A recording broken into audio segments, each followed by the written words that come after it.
Hey guys, and welcome to this video. In this video, we're going to be doing a money making method around some mid-tier summoning levels. But as I've been saying in the past couple of videos, if you've enjoyed all these money makers I've been bringing out lately, please hit the subscribe button. We're working our way up to 600 subscribers. And thank you all for anyone who has already subscribed recently. Massive push for the past couple of weeks, and I hope you guys have all been enjoying the videos I've been trying to get out as consistently as possible. I know the past week I've been a bit hit or miss, but I am looking to be back to 5 to 6 videos per week of Road to Max content and main content and a little bit of money making videos as well. But anyway, so this money making method is going to be revolved around 2 summoning familiars and how they can bring some profit into the game. So the first one is the fruit bat pouch. Now the fruit bat pouch is something which was massively popular back in the day when summoning was first brought in, and when the method for training Herblore was through super energies and using papayas on them. Recently, however, you don't see many people do it anymore, and it's a bit of a shame really, because it's still a very good money making method.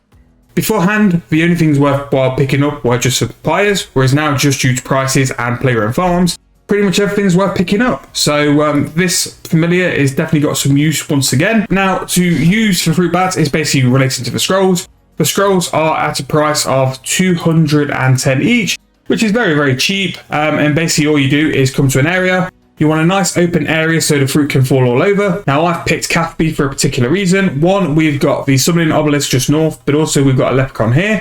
Now to reduce the use of either banking or going and using magic note paper, all the things which the fruit bat drop are basically farming produce, so we can note them on the tool leprechaun. So you can cast fruitful, and the fruit bat will go and just drop some food.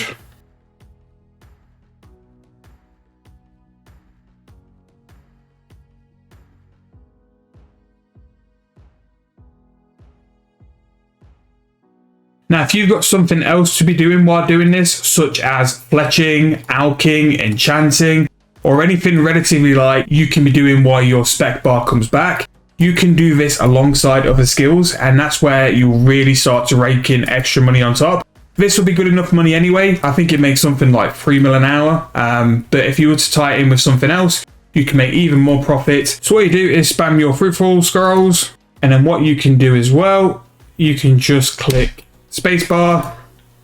Now we've got the area loot, you don't even need to pick them up manually, whereas before in the old days you would need to walk around and pick all your fruits up. Nowadays you can let your area loot fill up and then just click the spacebar and everything's looted into your inventory. The fruit bat will occasionally loot fruits as well, but as you see we've just ran out of fruit.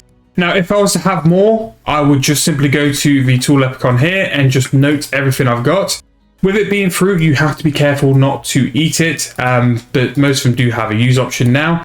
So for those 20 scrolls, I think I spent something like 4k, and the total loot from the fruit is just under 60k. You'll never lose money with this method, but what I would say as well, I don't think it's quite at the level nowadays to be something which you can do solely on its own.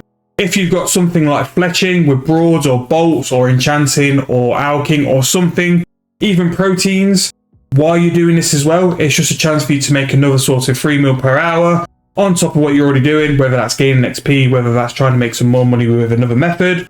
It's something you can do alongside, which I'm a big advocate of, along with buying stuff to make profit over time as well.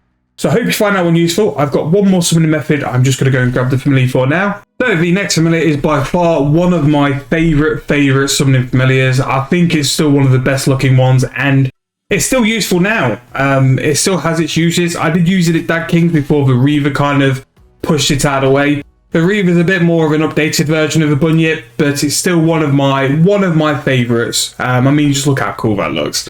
So the Bunyip does actually make profit, and I think it's a method which is not as well known as some of the others.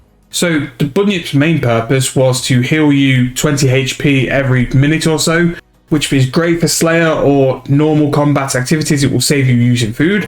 However, the Bunyip has a passive as well, where if you use raw sharks on it, it will transform them into water runes. As you can see, you feed him Nemo, he eats Nemo, he gives you water runes. However, this can vary between sort of 6 or 7, all the way up to 20.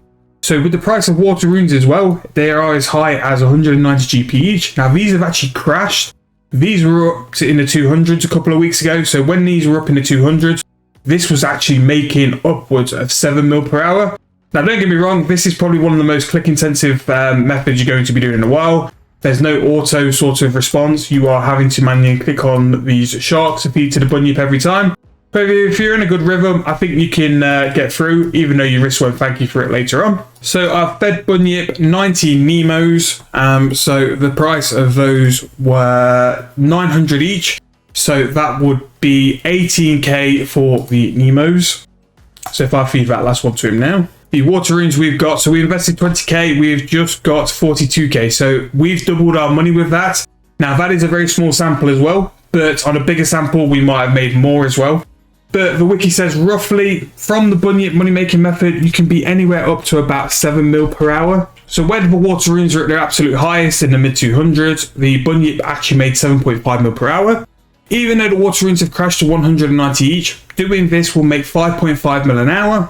Now don't get me wrong, it's very click intensive and it's something which I wouldn't wish on my worst enemy because you're having to click each shot onto the Bunyip.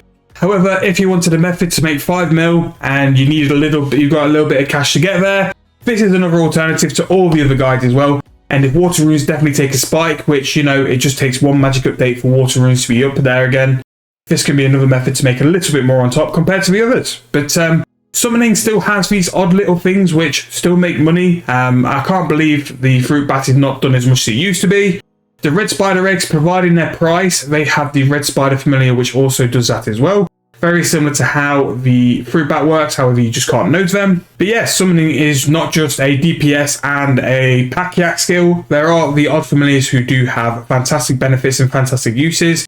If you are level 68, please use a Bunyip because it's one of the best familiars for Slayer. Not just for this money making method, but it's got a whole heap of benefits and it will make your combat training a lot smoother as well. And just look at it, it looks badass, even 10 years later. But yeah, hope you guys have enjoyed. I know it's a bit of a different one. I know it's very niche as well with the summoning familiars, but I just think it's really cool to see how they can bring in money and what their passive effects are, which might not be known because summoning really isn't as forefront to the skills it used to be. Everyone always seems just to be having Rippers, Cows, Reavers, and Pack Yak. There are still other summoning familiars which do have benefits to your gameplay. So if you've enjoyed, please subscribe, and if you've enjoyed the video as well, please like and leave a comment of any videos you'd like to see. Hope you guys are enjoying these videos, and I'll be back with another one very, very soon.